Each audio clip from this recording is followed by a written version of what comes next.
Broken Edge might be the most originally unique game I've tried since the Light Brigade, and while I think this is a fun game, I have reasons why you should buy this game and reasons why you shouldn't. I'm out of things to say for the intro, so let's start by talking about how this game looks.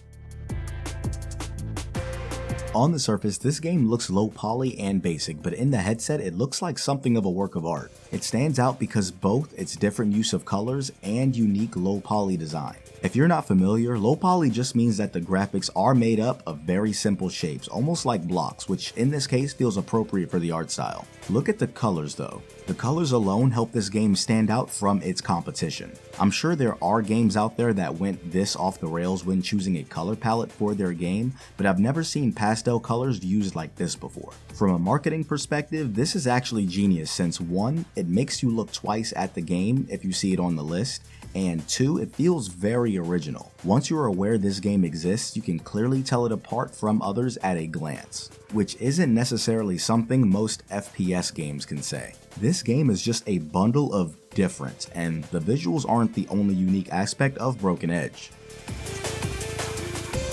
Now, this game takes a different approach to combat as well. You can't actually walk in this game, which might seem weird for a fantasy fighting game, but it works. Instead of movement on your part, the enemy will move towards you while doing whatever this is supposed to be. But the goal is to get a clean hit on your opponent, which may require shortening their weapon. This is done by clashing weapon edges with the opponent, but be careful, your weapon will also take damage starting from where the two blades met and moving towards the tip. There is a little more to it, like meeting certain conditions to activate the glowing state of your blade and your weapon regenerating, but every time you clash weapons you get this cool graphic that shows you how the clash went. In addition to that, it also reminds you to give this video a thumbs up if you're enjoying it so far. Your support is appreciated and it's both subtle and well integrated.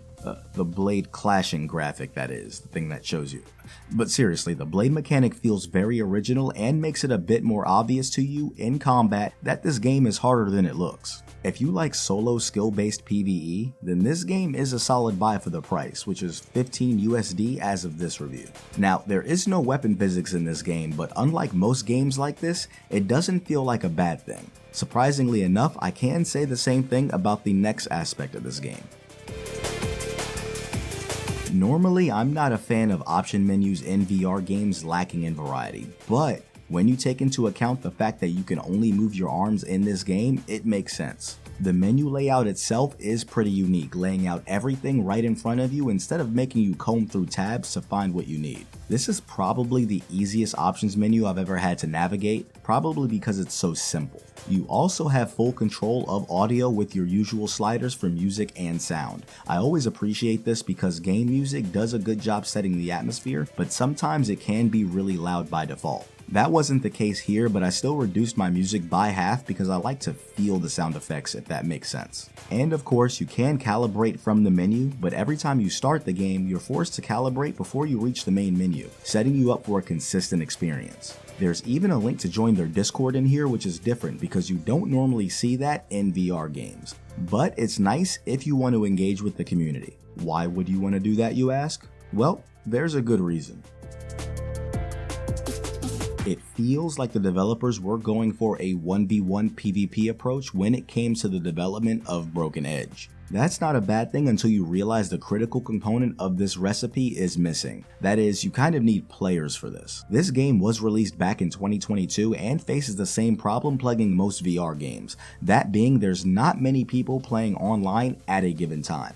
At most, I've seen 0, and the reviews for this game vaguely echo similar experiences, but it's hard to get a player versus player game going without players. It's a shame, but it doesn't take away from the solo experience, which is still pretty enjoyable. As the player, you literally embody the fighter of your choice using their weapons to take on other fighters in arena-style combat. As mentioned earlier, this game is labeled as a sword fighting game, but some fighters will give you access to more than just swords. For example, the pirate holds a dagger in their mouth that you can actually use, the ronin has a sheath you can use to bop the enemy with, and the knight has a shield you can use to do shield things with. If you're looking for a new PvP experience that doesn't involve guns, this isn't it. But if you like skill-based fantasy combat, again, this game isn't a bad buy. I shouldn't get too ahead of myself though, because we have one more area to cover.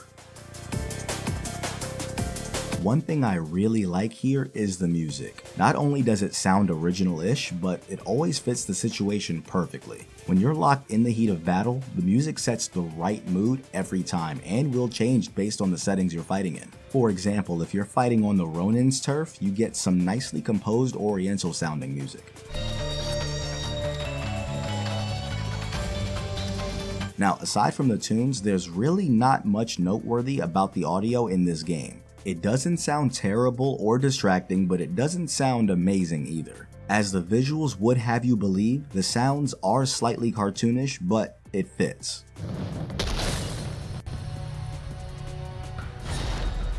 And with all that said, taking a step back and looking at Broken Edge as a whole, you might be wondering just how good is this game in the 2024 VR landscape? Well, I've got answers for you.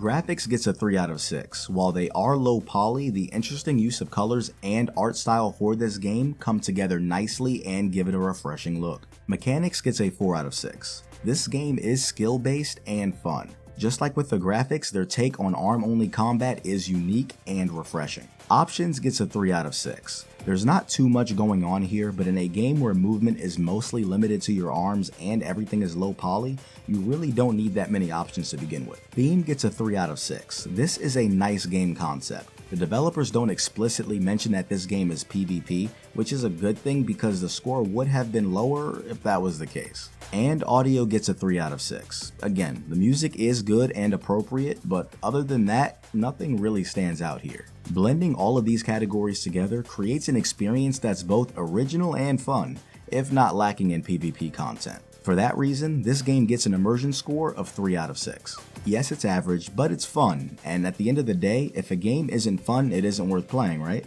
What is worth watching is another one of my videos. Subscribe weekly for more VR game content. Thanks for watching, and until next time, stay immersed.